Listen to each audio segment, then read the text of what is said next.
Hello students, अभी के class में हम लोग को टेंस का तीसरा पार्ट फ्यूचर टेंस और उसके तीसरा पार्ट फ्यूचर परफेक्ट टेंस के बारे में डिटेल रूप से पढ़ना है कि फ्यूचर परफेक्ट टेंस क्या है, इसके पहचानने का नियम क्या है, यानी इसका पहचान क्या है, हम कैसे पहचानेंगे कि कौन सा सेंटेंस फ्यूचर परफेक्ट टेंस का होगा और इसका स्ट्रक्चर क्या है। यानी हम फ्यूचर परफेक्ट टेंस के सेंटेंस को कैसे बनाएंगे, इसका बनावट यहाँ पर स्ट्रक्चर ऑफ सिंपल सेंटेंस यहाँ पर लिखा हुआ है।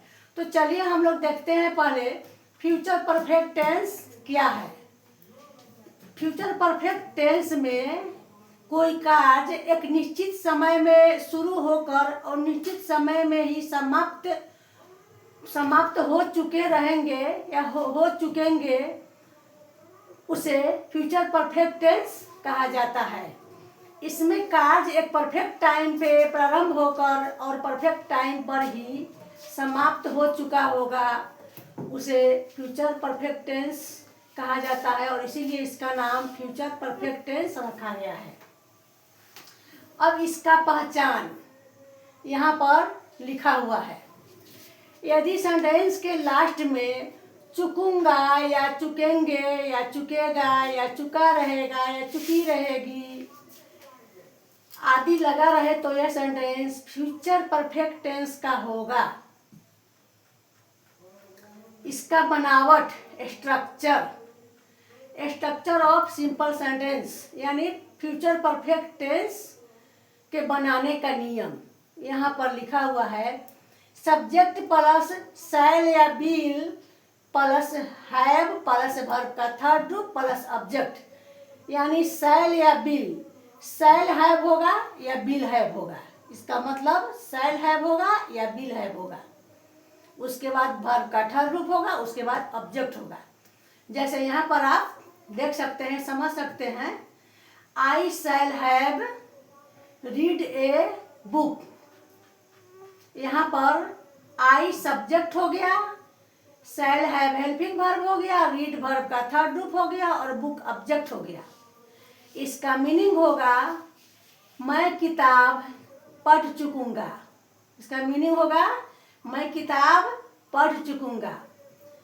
अब she will have gone to school, इसमें शी सब्जेक्ट हो गया, will have will have helping verb हो गया और गॉन वर्ब का थर्ड रूप हो गया, स्कूल ऑब्जेक्ट हो गया। इसका मीनिंग होगा वह स्कूल जा चुकी रहेगी या स्कूल जा चुकेगी। इसका मीनिंग होगा वह स्कूल जा चुकेगी या वह स्कूल जा चुकी रहेगी। अब इसको निगेटिव बनाने का पैटर्न, यानी इस सिंपल सेंटेंस को निगेटिव बनाने का पैटर्न, सभी पैटर्न सेम ही रहेगा, सिंपल सेंटेंस का ही पैटर्न रहेगा। ओनली इसमें शैल या विल के बाद यानी हेल्पिंग वर्ब के बाद और हैव के पहले यानी विल हैव के बीच में, शैल हैव के बीच में नॉट ऐड कर देंगे तो यह पैटर्न निगेटिव सेंटेंस का हो जाएगा, यानी निगेटिव सेंटेंस का स्ट्रक्चर हो जाएगा। तो यहाँ पर सब्जेक्ट प्लस शैल नॉट या will not have plus verb का थर्ड रूप प्लस ऑब्जेक्ट। जैसे यहाँ पर आप देख सकते हैं, you will not have eaten N orange,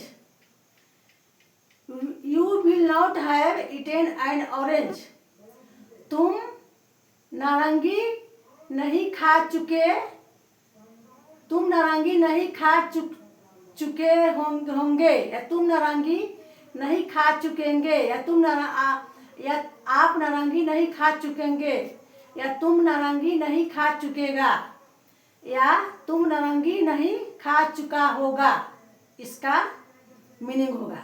यहाँ पर विल और हैव के बीच में यानी विल के बाद में और हैव के पहले नॉट ऐड कर दिए तो यह सेंटेंस नेगेटिव हो गया।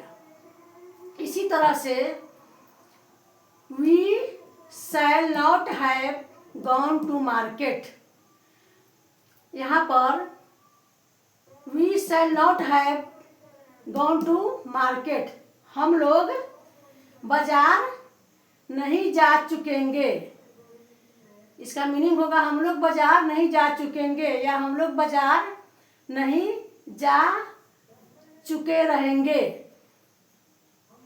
यहाँ पर भी शैल और हैव के बीच में नॉट ऐड कर दिए, यानी शैल के बाद और हैव के पहले नॉट ऐड कर दिए तो यह सेंटेंस नेगेटिव सेंटेंस हो गया। अब मुझे उम्मीद है कि आप लोग को यह पैटर्न, यह तरीका समझ में आ गया होगा कि किसी सेंटेंस को कैसे पहचाना जाए कि कौन सा सेंटेंस किस टेंस का है और उसका बनाने का क्या तरीका होता है। फिर मिलते हैं नेक्स्ट क्लास में। Thank you.